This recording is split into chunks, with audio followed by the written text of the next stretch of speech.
Eu nasci em Andirá em junho de 1943 e desde cedo eu me senti assim animado em som. Tínhamos lá numa casa comercial,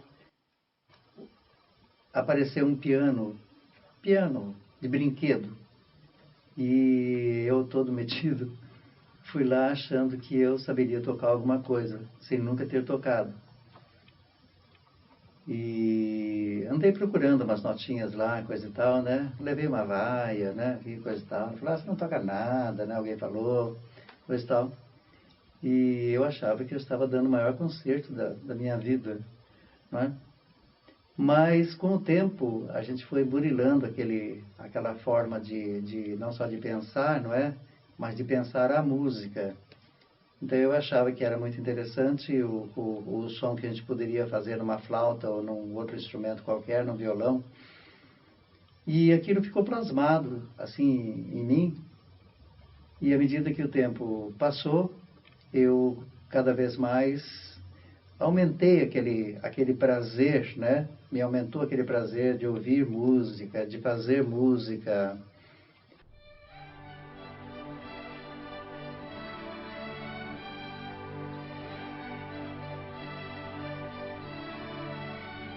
Em 1956, vim para Jacarezinho para estudar no seminário.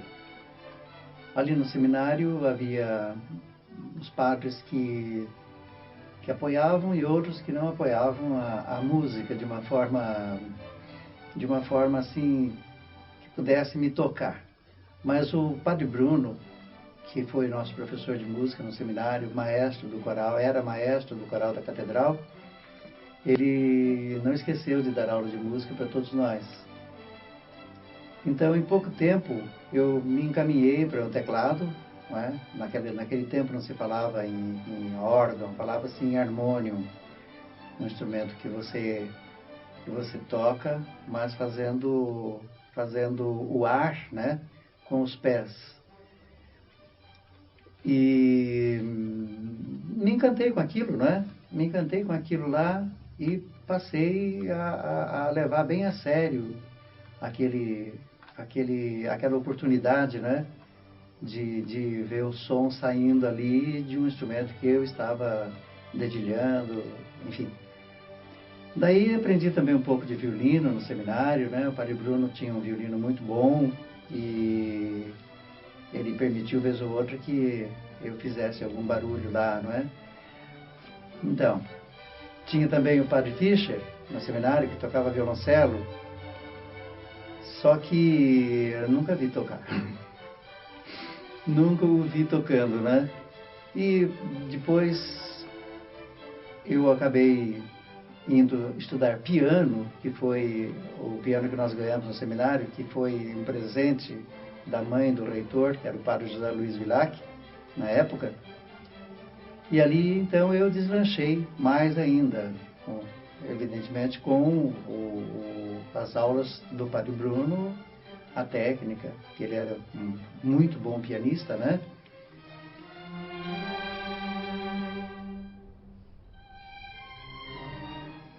Em 1959, eu já tinha aprendido bastante coisas lá. Eu queria mais.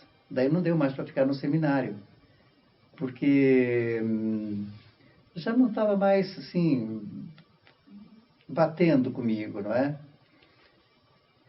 O padre Bruno, ele tinha uma perspicácia assim bastante aguçada, né? E quando ele soube que eu estava pretendendo sair do seminário, ele me chamou. Ele me chamou e disse: olha, Paulo, você está saindo, você vai encontrar uma outra vida lá fora, você ficou 4 anos aqui, e eu queria lhe pedir uma coisa: não abandone a música. Seja o estudante de música que você é hoje. Não pare, porque você tem oportunidades, você vai ter oportunidades, você tem capacidade, e eu confio muito nisso. São dons que Deus te deu, e eu gostaria de dizer a você que não enterre, ou que não enterrasse esses dons na terra, porque Ele um dia vai pedir contas a você dos talentos que Ele te deu, e você, nesse sentido, teria desprezado, não é? Esse conselho bateu forte em mim. Bateu forte porque eu já gostava de música, toda a plenitude dela, não é? Eu já compunha, eu já fazia meus arranjos e tudo mais. E mais aquela frase do meu professor Padre Bruno, aquilo me deu assim força. No primeiro momento me deu um susto, não é? Eu vou enterrar meus dons aí, e depois eu não cumpri com os ensinamentos. Então eu aquele ano saí do seminário. Em 1960 eu estava morando novamente em Andirá. Na sequência dos acontecimentos, nós achamos que deveríamos mudar de Andirá, porque minha irmã queria fazer um curso superior e lá não tinha. E eu queria ir para uma escola de música e lá também não tinha. Então nós fomos para Sorocaba, que era um lugar assim, onde nós tínhamos parentes, nós tínhamos conhecidos, não é? Enfim, fomos para Sorocaba. Eu entrei no Conservatório Musical João Batista Julião e tive bons professores que me ensinaram piano, me ensinaram harmonia, teoria. Já em 1962, então, eu fui chamado para o serviço militar. Então fui para Curitiba, fiquei no quartel durante 3 anos, e o meu tempo de exército, 3 anos que fiquei lá, se passaram, e eu acabei voltando para Jacarezinho. Em 1966, a gente começou a namorar. Aí nós namoramos, noivamos, casamos. Em 1969, em janeiro, dia 4 de janeiro, a gente se casou. Aí nós tivemos 4 filhos, né? 4 filhos, que são esses aqui, né? Esses 4 filhos lindos aqui, maravilhosos. Aí eu tenho 2 netos, uma neta, né? Uma neta que é filha da Ana Lúcia, e é essa menina linda aqui, a filha da Ana Lúcia, a Beatriz, tem 11 anos. E esse é o caçulinha, o netinho, né? Que é filho da Ana Paola, que é a caçula mais nova. Em 1952, Dom Geraldo de Proença Sigô, bispo de Jacarezinho, em reunião com as Filhas de Maria e congregados marianos pertencentes à catedral, fundaram um coral que levou o nome de Dom Geraldo. Já em 1965, Paulo Braga Diniz assumiu a regência e desde então o coral está sob seu comando. Eu assumi o coral, porque o Padre Bruno não estava mais presente. Assumi o coral, fizemos em um mês, nós reorganizamos o coral, compramos o uniforme, não é? Fui buscar tecido em São Paulo para fazer o uniforme do pessoal, e naquele mês, no final daquele mês, nós fizemos uma apresentação em Ourinhos, na escola de música, nem me lembro se já era escola de música naquele tempo, mas foi no Colégio Santo Antônio. Nós fizemos uma apresentação lá, foi muito boa, não é? Tivemos assim a petulância de levar um Aleluia de Handel, não é? Eu que nunca tinha dirigido um coral assim com toda aquela plenitude, mas saiu muito bom, saiu muito bom. Handel não reclamou, sabe? E o povo aplaudiu, o povo aplaudiu. Não sei se aplaudiram a beleza do uniforme ou se foi a uniformidade do canto, não é? A partir dessa época, eu não saí mais de Jacarezinho. Então, eu fui professor no conservatório em Jacarezinho, depois eu fui dar aula no Colégio Euro Barbosa, fiquei 10 anos no Colégio Euro Barbosa, e as aulas que eu dava não eram de música, eram aulas de eletrônica, eletricidade, cerâmica, metal, madeira, não é? E muita gente passou pelo meu caminho, pelo mesmo meu caminho, né? Naquela época, tive o prazer um dia desses de ouvir de um amigo que é eletricista, que me cumprimentou um dia na frente da igreja e disse: olha, eu devo minha vida profissional a você. Eu falei: por quê, né? Porque você se lembra das aulas de eletricidade que você me deu? Lembro, por exemplo, não fosse aquilo, eu estava sem profissão até hoje. Então eu sou eletricista, não é? E agradeço a você. Isso aí enche o coração da gente, né?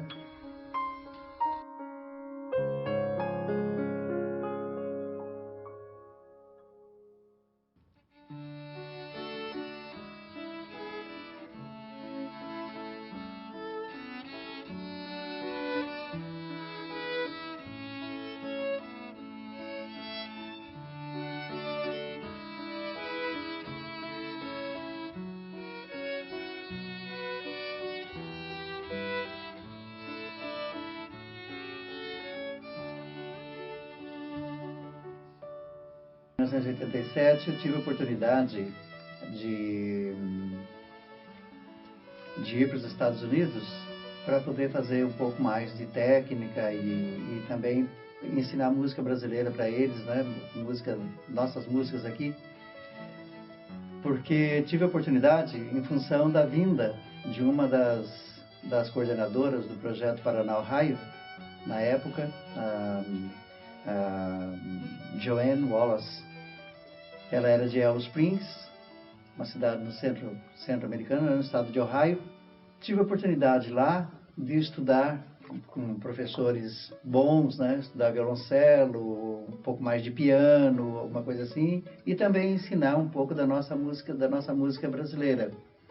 Eu conheci o Paulinho por volta de 1980, aproximadamente, não sei te dizer exatamente o ano, porque nós fazíamos parte de um grupo de música em Ourinhos, né?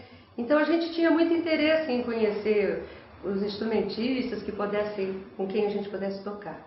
Então nessa época a gente brincava muito, o Paulinho tocando violino, eu tocando piano, porque o Paulinho toca qualquer instrumento, você sabe disso, né? Ele toca violoncelo, violino, instrumento de sopro, o Paulinho é super versátil.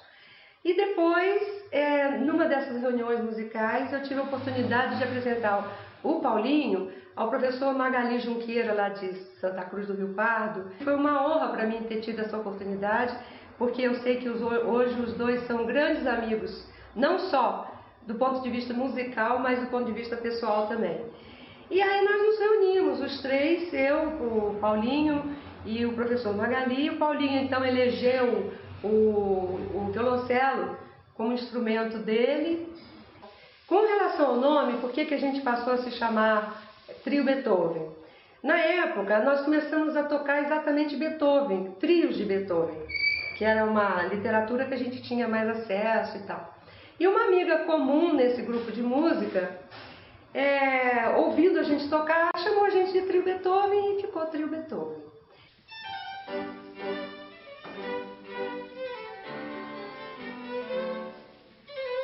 Aí a gente teve a oportunidade de tocar durante 10 anos de uma forma muito constante, tá? Ensaios praticamente semanais, e era um prazer muito grande, a gente estava sempre curtindo muito.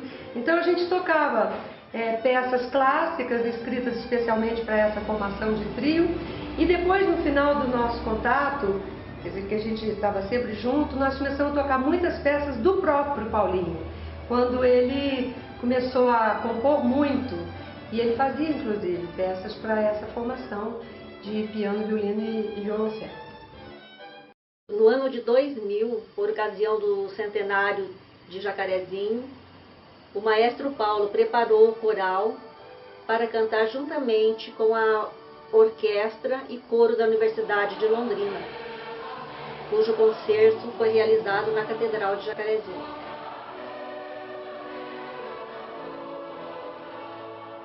Nessa apresentação da Orquestra Sinfônica com o coral formado por todo esse pessoal, né, dos outros corais daqui, o coral de Londrina, como eu já falei, foi cantado um Glória a Deus nas alturas, né?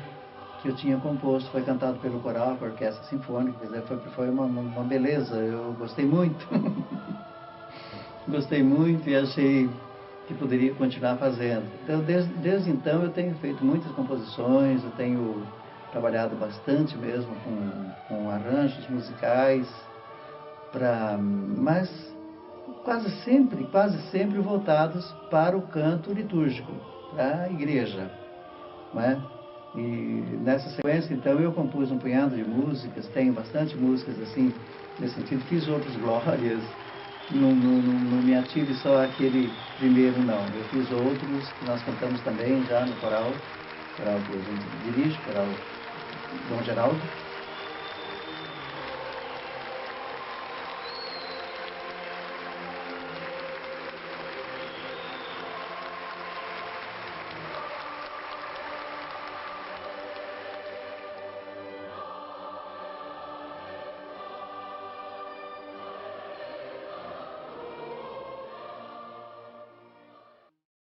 Em 2005, o coral teve a felicidade de cantar uma missa em ação de graças pelos 40 anos de regência do maestro Paulo Braga frente ao coral Dom Geraldo.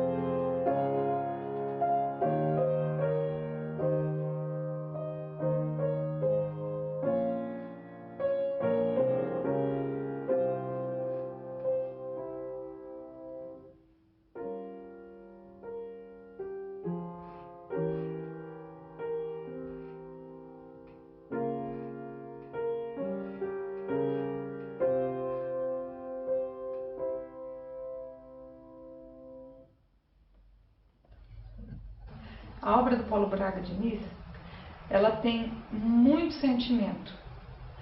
E justamente por causa disso, eu acho que nós podemos dizer que ela tem muitas características das obras neorromânticas, que trazem ainda todo o sistema tonal, todo esse trabalho que já foi tão amplamente desenvolvido, mas que ainda as pessoas utilizam de recursos, tanto na música popular quanto na música clássica.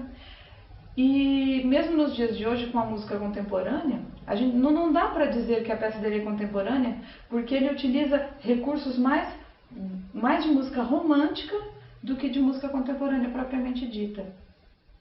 E além disso, ele é uma pessoa muito criteriosa com as coisas que ele faz.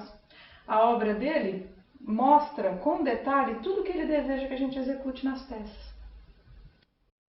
Paulo ajudou a inaugurar o nosso teatro de palco também, dirigindo o coral que era ensaiado por ele, fazendo uma belíssima apresentação nessa inauguração. Falar de Paulo Braga Diniz é um prazer, e muito mais prazeroso ainda é dizer de quanto ele foi importante para as artes e a música de nossa cidade. O Paulo Não existe palavras para dizer de suas qualidades como homem e como maestro e como amigo. Paulo é uma vida a ser copiada. Você pode se deitar sorrindo e acordar sorrindo, mas pode acordar sorrindo e acabar chorando. Também pode se deitar sem choro ou riso e nunca mais acordar. Quando vem um tema para eu fazer um poema, eu faço, não é? Não analiso, faço. Depois eu quero ver por que eu fiz. Não é? Às vezes já descobri que eu não deveria ter feito muita coisa, sabe? O Paulo Braga, ele escreveu Paralelo 2 em 74, né? E Os Anjos Distraídos em 1986, e os dois livros foram publicados pela Gráfica da Tapeja. Né? Se em Paralelo 2 havia ali um clima de quase denúncia, de preocupação social, uma poesia mais engajada, nos Anjos Distraídos nós sentimos que o Paulo estava mais envolvido com uma série de sentimentos que o assomavam de toda forma, não é? Um pouco sem poder compreendê-los. E nos livros que agora, e nos textos que agora nós temos oportunidade de ler, a gente percebe que é sempre o mesmo olhar de observador atento que captamos nas suas poesias, né? Alguém que está sempre olhando de espreita, né? Pelo buraco da fechadura, pela fresta da porta, por meio das cortinas, né? Um reflexo no espelho. É sempre alguém que está muito atento às peculiaridades do gênero humano. E a gente percebe que é uma poesia que está sempre em consonância com a música. Né? A música parece que é uma trilha sonora, né? Presente em todos esses poemas. O que é interessante é que nós conseguimos captar pequenas notas filosóficas do poeta que nos dão muito a pensar. Como seria muito bom se todos os leitores pudessem ter acesso a essa poesia, que é uma poesia de observação do cotidiano. Um dia, quando eu me for, não quero ser nome de rua, praça ou alameda. Escolha-se uma árvore, de preferência uma qualquer, mas que qualquer motosserra há de jamais encontrar. Uma árvore que esteja bem viva e cujos galhos aninhem 1000 passarinhos ou mais. Que faça sombra abundante e que balance sussurrante sua folhagem ao roçar da brisa.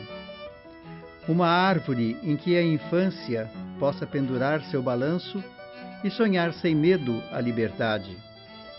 Uma árvore que no outono não fuja ao lugar comum e deixe cair as folhas secas que irão bordar no chão o tapete melancólico da mais linda estação. Nessa árvore, se possível, com letras leves e pequenas, e com bastante cuidado para não sangrar-lhe o inocente tronco, seja então escrito o meu nome, se julgarem que mereço tanto.